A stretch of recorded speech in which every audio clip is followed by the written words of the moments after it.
O mistério de Nimrod. O que encontraram sob a Babilônia? Para entender o que foi encontrado, precisamos entender onde estamos. A Babilônia não era apenas uma cidade, era o epicentro da rebelião humana contra o divino. Foi aqui que Nimrod, o caçador rebelde, tentou erguer uma torre que tocaria os céus. Mas a Bíblia e os textos cuneiformes sugerem que a Torre de Babel não foi apenas um projeto arquitetônico. Foi uma tentativa de abrir um portal, um Babel, que significa Porta de Deus. A expedição científica, liderada pelo Dr. Aris Thorne, um pseudônimo usado por questões de segurança dos envolvidos, começou com uma busca por evidências da dinastia de Nabucodonosor II.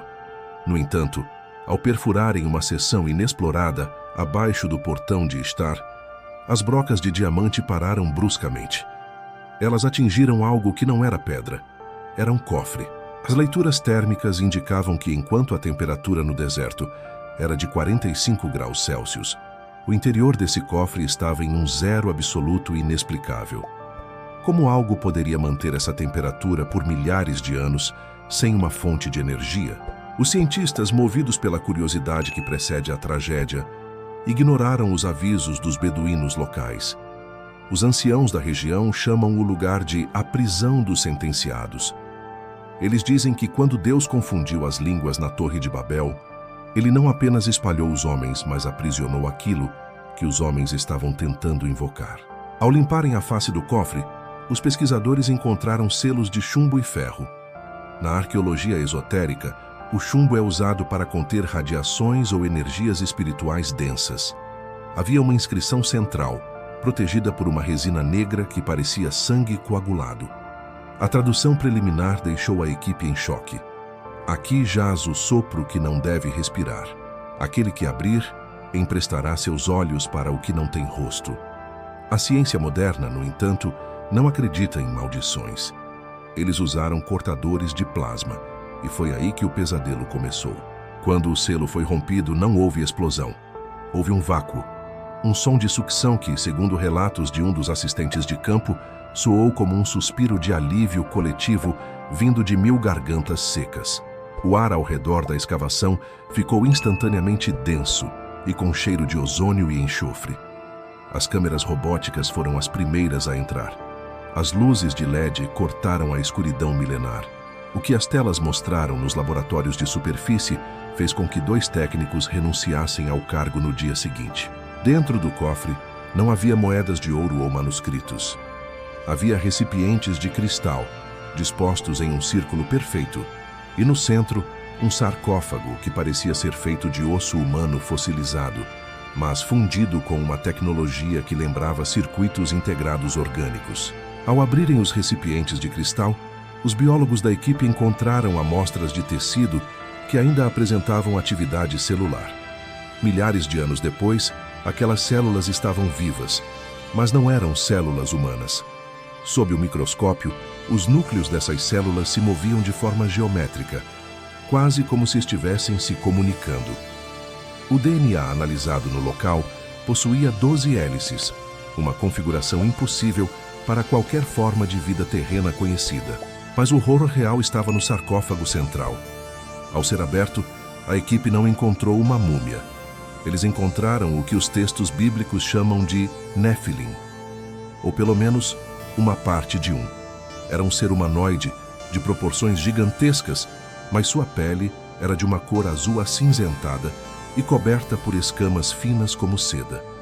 O mais aterrorizante, o ser não tinha olhos, mas em suas palmas das mãos haviam fendas que se assemelhavam a pálpebras fechadas. Os cientistas descobriram que este ser não estava morto. Ele estava em um estado de estase tecnológica e espiritual. O cofre sob a Babilônia não era um túmulo, era uma unidade de contenção, uma prisão de segurança máxima construída pelos antigos para isolar uma linhagem que quase extinguiu a humanidade antes do dilúvio de Noé. Documentos vazados da expedição sugerem que junto ao corpo foram encontrados mapas estelares de sangue. Eram discos que mostravam o céu não como ele é hoje, mas como ele será daqui a exatamente 3 anos. O cofre continha uma contagem regressiva. e os cientistas, ao abrirem a porta, podem ter reiniciado o relógio. O que aconteceu nas 48 horas seguintes à abertura do cofre é um borrão de intervenções militares e silenciamento.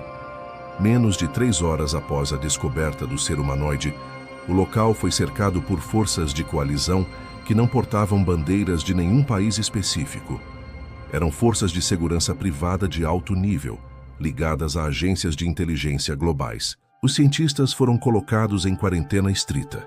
Seus equipamentos foram confiscados, mas, como sempre acontece na era da informação, alguns dados escaparam.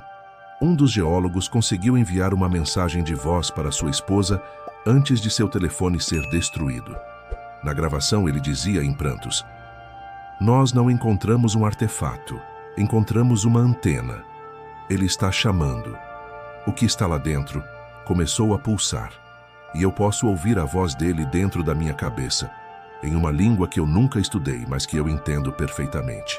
Relatos de moradores locais de Al-Hila, cidade próxima às ruínas, dizem que, na noite da abertura do cofre, o céu sobre a Babilônia ficou tingido de um violeta não natural.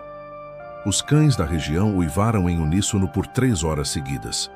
O que os cientistas realmente encontraram foi a prova de que a Babilônia era, de fato, o ponto de conexão entre dimensões. O cofre horripilante continha a essência dos sentinelas, os anjos caídos mencionados no livro de Enoque. Esses seres, segundo a tradição, ensinaram aos homens a guerra, a astrologia e a manipulação genética. A pergunta que fica é: por que agora?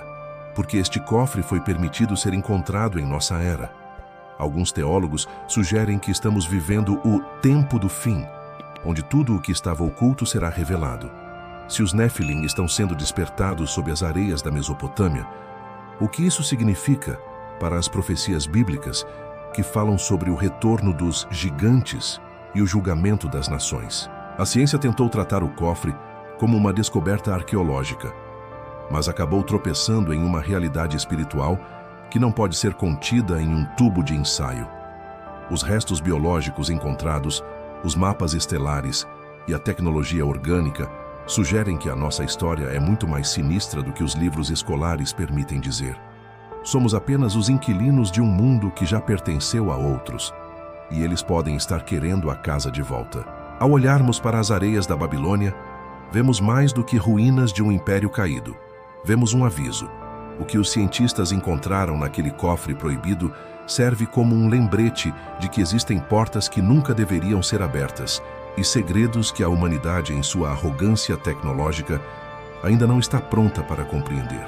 Se a descoberta do Dr. Thorne e sua equipe for 100% confirmada ao público, o que é improvável dado o nível de encobrimento, teremos que aceitar que não estamos sozinhos e que o nosso passado é habitado por seres que a Bíblia descreveu como os poderosos da antiguidade, os homens de renome, mas que a história provou serem os arquitetos do nosso caos. Será que o que foi encontrado sob a Babilônia é a chave para o nosso futuro ou o selo da nossa destruição? A linha entre o avanço científico e o sacrilégio espiritual nunca foi tão tênue.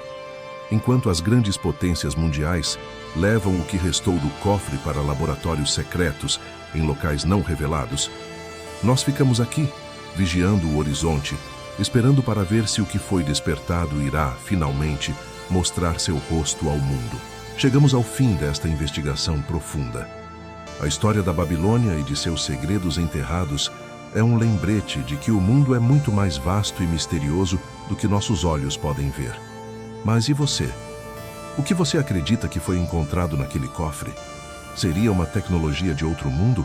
Ou as evidências físicas de seres espirituais mencionados nas Escrituras? Deixe sua opinião nos comentários, pois eu quero saber o que você pensa sobre esse mistério. E antes, se você quer continuar explorando mistérios bíblicos, descobertas modernas e revelações que vêm surpreendendo o mundo, o próximo passo está na sua tela agora. Basta clicar no vídeo sugerido.